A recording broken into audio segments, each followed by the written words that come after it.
क्या आपके साथ भी ऐसा हो रहा है? धान की बालियां तो निकल आई हैं, लेकिन उनमें या तो दाना ही नहीं है या फिर पूरी की पूरी बाली जली हुई और टेढ़ी मेढ़ी सी लग रही है।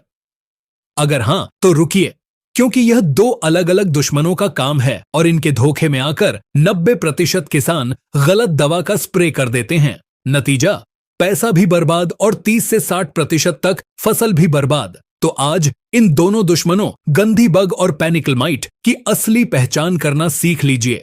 सबसे पहले बात करते हैं गंधी बग की। यह एक कीड़ा है जो हमेशा बाली निकलने के बाद हमला करता है। इसका निशाना बाली नहीं, बल्कि बाली के अंदर बन रहा दूधिया दाना होता है।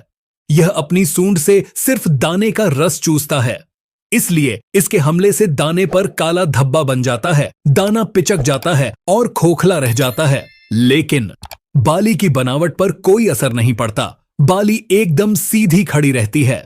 अब आते हैं अदृश्य हत्यारे पेनिकल माइट पर। याद रखिए, यह कीड़ा नहीं बल्कि एक अत्यंत सूक्ष्म मकड़ी है। इसका सबसे बड़ा हमला बाली निकलने से पहले यानी गभोट अवस्था में ही हो जाता है। जब बाली पत्ती की खोल के अंदर होती है, यह उसी समय लाखों की संख्या में पूरी की पूरी नन्ही बाली का रस चूसकर उसे जन्म से ही बीमार और कमजोर कर देता है। इसी कारण इसके हमले से पूरी बाली ही छोटी, टेढ़ी मेढ़ी और ऊपर से जली जली सी निकलती है। उसमें दाने या तो बनते ही नहीं या पूरी तरह खाली होते हैं।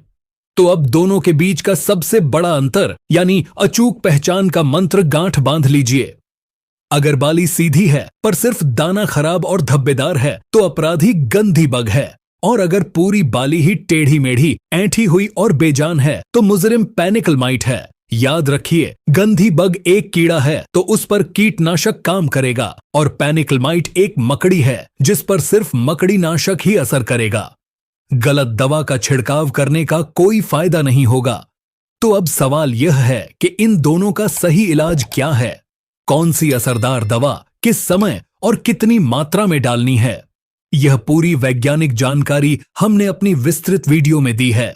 उस वीडियो को देखने के लिए आप नीचे दिए गए टाइटल पर क्लिक करें या डिस्क्रिप्शन में दिए गए लिंक पर जाएं। वीडियो देखने के लिए हमारे फेसबुक पेज और यूट्यूब पर जा सकते हैं।